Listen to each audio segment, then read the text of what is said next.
Welcome to Season 5 of the Agile Brand with Greg Kihlstrom, where we talk with enterprise and technology platform leaders about the people, processes, and platforms that make marketing and customer experience successful, scalable, and sustainable. This is what creates an Agile brand. I'm your host, Greg Kihlstrom, advisor and consultant for Fortune 1000 marketing and CX leaders and teams as principal and chief strategist at GK5A, and best-selling author, keynote speaker, entrepreneur, and Agile certified coach. The Agile Brand podcast is brought to you by TEKsystems, an industry leader in full-stack technology services, talent services, and real-world application. For more information, go to teksystems.com. To sign up for the Agile Brand newsletter and get the latest insights and articles on marketing technology and CX, or to purchase a copy of my latest book, House of the Customer, go to gregkihlstrom.com. You can also find all my books on Amazon and other retailers. And now on to the show. Today we're going to talk about the value of qualitative customer data and how to use it well. To help me discuss this topic, I'd like to welcome Daniel Erickson, founder and CEO at Viable, an AI analytics tool that enables businesses to instantly access and act on valuable insights from customer feedback. Daniel, welcome to the show. Thanks for having me, Greg. Pleasure to be here. Yeah, looking forward to talking about this with you. Why don't we get started, though, by you giving a little background on yourself as well as a little bit about what Viable does. Sure. So I'm Dan Erickson, CEO and founder here at Viable. I started the company about 3 years ago, and we're in the early stages of this whole AI boom. And we help companies understand their customers by aggregating customer feedback from a bunch of different sources, organizing that feedback for them, and then automatically analyzing that feedback as well using AI generative analysis. Great, wonderful. Well, yeah, and definitely to your point, lots to talk about AI these days, and in a number of areas. So yeah, looking forward to talking about this aspect with you. So we're going to talk about qualitative customer data and how to use these insights most effectively. So let's start with a little background on how qualitative and quantitative data work, both together and separately. How would you characterize the relationship between quantitative and qualitative customer feedback? Definitely. So first, let's do some definitions here. So quantitative data are things like app usage metrics, actual ratings on the App Store, any sort of like sales pipeline numbers. Basically, if it's a hard number, that's the quantitative stuff. On the qualitative side, it's unstructured feedback. It's things like open-ended survey responses and App Store reviews and social media mentions and help desk tickets and sales call transcripts. So these are all different ways of getting feedback. Generally speaking, quantitative feedback will tell you what your users are doing, but it can't tell you why they're doing it. That's where qualitative feedback comes in. So qualitative feedback can come in and help you understand the why behind the actions that your customers are taking and behind the sort of experiences that they're having and their ratings for those things. So to really sort of characterize these things separately, we've got quantitative data that tells you the what, you've got qualitative that tells you the why. And when you marry those two things together, you can get the full picture of what your customers think about your product or service. Yeah. And so what are some of the, you mentioned some of the sources of quantitative.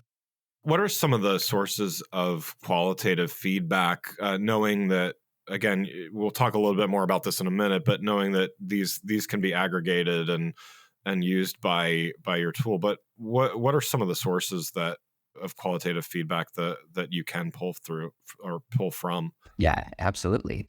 The most common source for qualitative feedback is it might be surprising, but it is help desk tickets. It's your support queue. So your Zendesk, your Intercom, Front, Customer, all of these sort of large companies that help you on the help desk side. So we plug into all of those. On top of that, there's things like call transcripts, so Gong or Chorus. There are App Store ratings, so the App Store and the iOS App Store and the Android Play Store, and surveys on top of that. So NPS, CSAT, any sort of PMF, like product market fit surveys you're doing, or any sort of targeted surveys as well. So in-app feedback, reviews on Amazon and Walmart. So basically, all of these places are places that your customers are talking to you or about you. And it really helps to sort of aggregate all of those things into one place so that you can get a bird's eye view of the whole thing. Yeah. So what are brands often overlooking in terms of utilizing? You mentioned quite a few different types of customer feedback, but what are they overlooking in terms of utilizing this effectively? Not just seeing what their rating is, but really utilizing it to make changes or make improvements or whatnot. Yeah, so most companies will look at things like what their average rating is on the app stores or what their current NPS score is. But all of those platforms actually also allow customers to write in reviews and explanations for why they gave the rating that they did. And right now, lots of companies use those top line graphs, and they're like, okay, yeah, cool, our NPS is growing, or our app store or our iOS app is dropping in ratings. But it can be really tough for teams to understand why those things are happening. So it's pretty easy to understand what your current sort of customer sentiment looks like overall. But when you're digging in to understand why is my NPS score dropping, or why is my app store rating dropping, it's pretty tough to do that without digging in and reading through every response that you got through those qualitative data channels. Yeah, definitely. I mean, I think that's one of my criticisms of kind of the surveying or over surveying in general is just that is, they're lagging indicators, and the quantitative stuff is really what's required sometimes to do the forensics or, just kind of figure out what's going on. But so you're saying utilizing let's say, it's even sometimes there's a good NPS rating, let's say, but someone puts something critical in it. Can you use all of that information, as long as it's one of those open text fields or whatever, can you use all of that and kind of get a better picture of what may be going right or wrong? Yeah, exactly. So you might have a really great NPS score overall, and even somebody may even give you like a 9 or something on NPS. But within the comment itself, they'll say things like, "I really loved the onboarding that I had with John, but my experience at checkout was a little buggy." Right, and they might have given you a 9 overall, so it would reflect very positively in the NPS score itself. But there was some extra context there in that comment that got missed. If you're not reading through and reviewing every single one of these, sorting them into multiple different buckets of pain points and features and different personas, then you're not getting the full benefit you get from collecting all of this data. And it's really, really tough to do if you're just humans reading through it. Many companies are spending dozens of hours a week just reading this stuff. And it's maybe not the best use of time if computers can start doing that for us. Yeah. Well, and along those lines, how do you determine whether it's a human or a machine? But how does a brand determine whether they should accept or reject customer feedback as something to pay attention to? Like what's either, is it a threshold? Is it what is it that really helps a brand determine that they should be paying attention to it? Yeah. So first off, I would say that you should probably be paying attention to all of the customer feedback that you're getting in. That said, there is some feedback that's a lot more valuable than others, and what that boils down to is actually the persona of the person that is submitting that feedback. So it's all that extra metadata around the person that you should care about. So things like, is this from my free tier or is it from my enterprise tier? Is this in a market that we really care about, or is it in one of the markets that we don't really care about? So it's really defining what that sort of ideal customer profile looks like for you, and then really, really paying attention to the feedback that you get from people who match that profile. Before we continue, let's take a quick break. If you're like many marketing leaders today, you're inundated with a need to improve the customer experience across an increasing number of channels and touch points, all while ensuring your team is performing well, innovating, and continuously improving. So how do you find the time to determine what's next for you, your team, your brand, and your customers? My company, GK5A, can help. Whether it is advisory services, evaluation of marketing technology platforms and solutions, or digital agencies and implementation partners, or assistance with creating strategic roadmaps and prioritization of efforts. We've done it all and served as an ally to Fortune 1000 brands in industries like financial services, healthcare, consumer electronics, professional services, and more. You can learn more about these services and contact us at www.gk5a. That's www.gk5a.com. Now let's get back to the show. I want to talk a little bit, you touched on this already, but I want to talk a little more specifically about the AI component and how that ties into customer feedback. So your platform, Viable, as you mentioned at the top of the show, utilizes AI, helps analyze customer feedback. Can you talk a little bit about how this works? Because you mentioned several different types of sources that it's coming from. How is this effective, and why do you think that AI is the right fit for this type of work? Absolutely. So Viable aggregates data from all of those sources that I just listed. We've got native integrations with all of those different platforms, and what it does is it actually pulls in the data in real time as conversations are happening in these platforms. In real time, actually enriches those conversations. So, say you've got a chat that's happening in Intercom. As soon as that chat ends, it gets sent over to Viable. Viable then takes a look at the transcript for that chat and identifies all the different topics that the customer was talking about. So it'll talk about like any bugs they reported, any complaints they have, any feature requests they might have asked for, any compliments they may have given you, the service, or the product itself, and identify all of those different topics within the data set there. Now, it's doing this for every single conversation that your team is having with your customers, and actually every survey response that's coming in, every review that you receive. All of those things are being sort of in real time enriched. Now that we've got sort of all that enriched data in one place, we can then do a periodic report on that entire data set. So our customers basically grab all their data from all those different platforms, pull it in, and then our system goes through and on a weekly basis writes up a AI-generated report for our customers to easily find the top complaints, the top compliments, the top requests, and top questions that their customers have about their service. Yeah. So we do this using GPT-4 and other large language models to really deeply identify the context of the data coming in. We actually have done sort of a head-to-head comparison between us and a manual process, and we generally will come up with about 3 to 5 different topics for these conversations, whereas most humans would sort them into just 1 or 2. So we get a lot more granular in our insights because of that.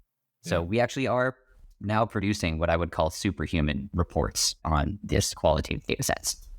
Yeah, so this kind of ties into, I would consider myself relatively an optimist, at least when it comes to technology and AI. And, I think my feelings on it are AI can really augment human teams' ability to do things. It sounds like that's what this is about, is like it's not just you set it and forget it and AI starts running all of this stuff on its own, but it's AI taking vast amounts of information that humans couldn't possibly go through, or if they do, to your point, I don't know if it's bias or if it's just, humans have a hard time just parsing mountains of data, but, AI is able to come up with better recommendations. Do you see this as AI human augmentation? Is that kind of the philosophy behind this? Yes, absolutely. I'd firmly believe that humans alone can perform at maybe 80%. AI alone could perform at maybe 80%, but AI plus humans can perform at like 150%. Yeah. And so our whole thesis here is that every team within a company should be able to access the customer feedback that helps them achieve their goal as well as they can. The marketing team might use it to identify what benefits and compliments that people have for the product so that they can craft better messaging.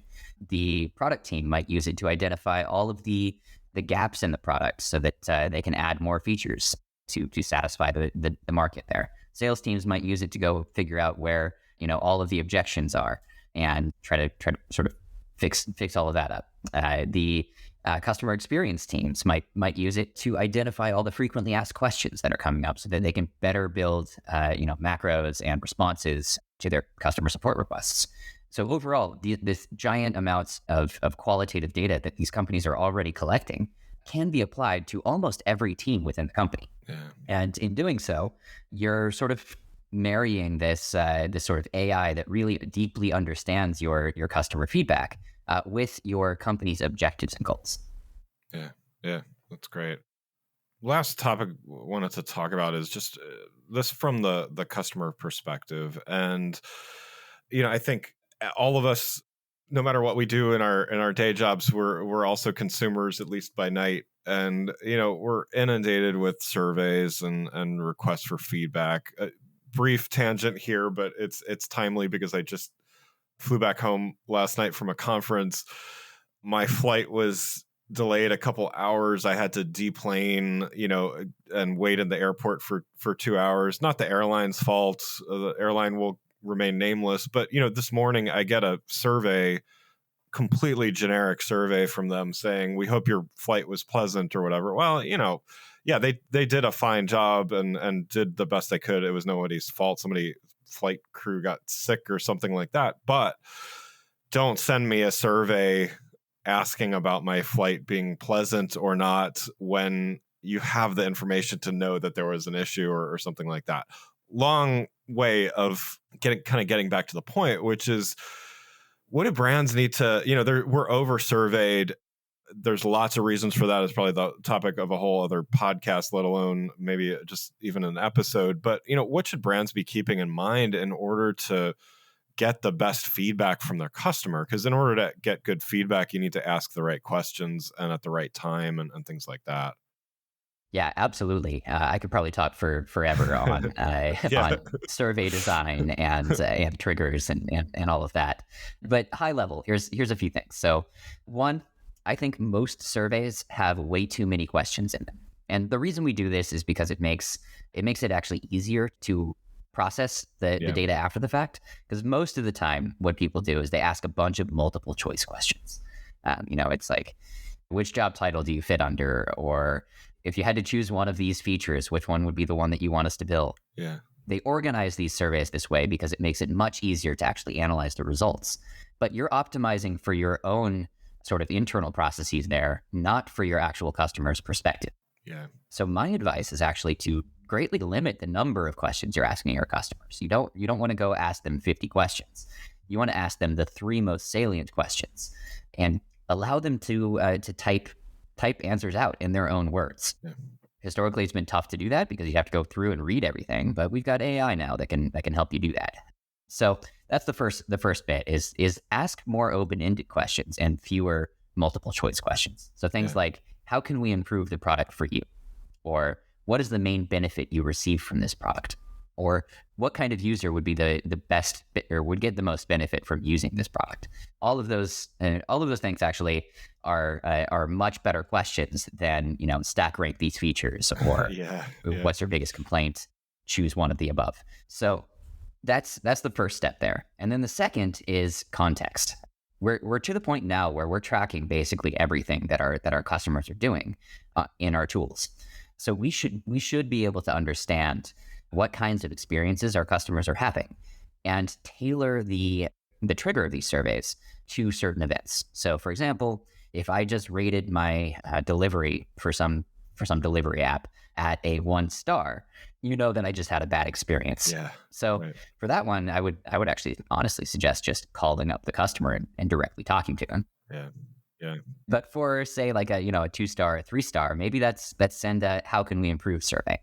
If they do a 5 star rating on it, maybe you send a what do you love about it, or who else do you think would love this kind of thing? Yeah. So you can tailor those surveys to really just specifically hit the exact type of experience that you're hoping to get feedback about. Yeah. And then lastly, and this is kind of more future looking for us, but I do believe that we're about to move into a world that has much smarter surveys.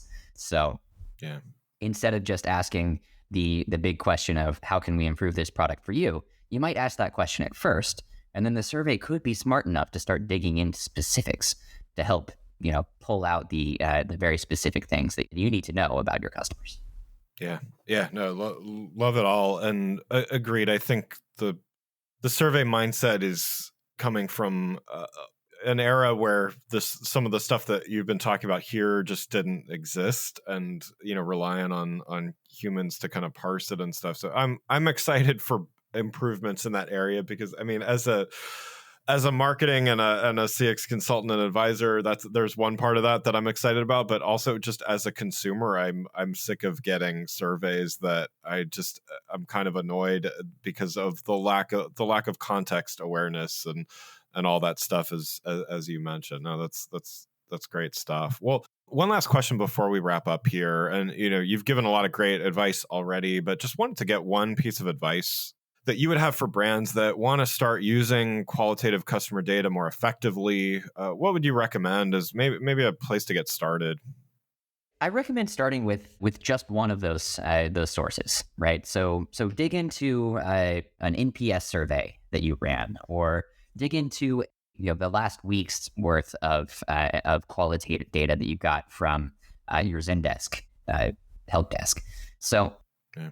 Just start small. Find a data set that you think could help you understand these customers better, and really dig in. Start reading through everything. If that ends up being way too much for you, say you're a brand that's big enough to have thousands or tens of thousands or hundreds of thousands of support tickets per month, that's gonna not be really tenable for you. So once you kind of graduate past that, you got to start looking around for tools to help you dig in and see the forest for the trees. Wonderful. Well, again, I'd like to thank Daniel Erickson, founder and CEO at Viable, for joining the show. You can learn more about Daniel and Viable by following the links in the show notes. Thanks again for listening to the Agile Brand with Greg Kihlstrom podcast, brought to you by Tech Systems. If you enjoyed the show, please take a minute to subscribe on your podcast channel of choice and leave us a rating so that others can find the show more easily. You can access more episodes of the show at www.gregkihlstrom.com. That's GregKihlstrom.com. To get a copy of my latest book, House of the Customer, visit my website, or you can find it on Amazon or other retailers. The Agile Brand is produced by Missing Link, a Latina-owned, strategy-driven, creatively fueled production co-op. From ideation to creation, they craft human connections through intelligent, engaging, and informative content. Until next time, stay agile.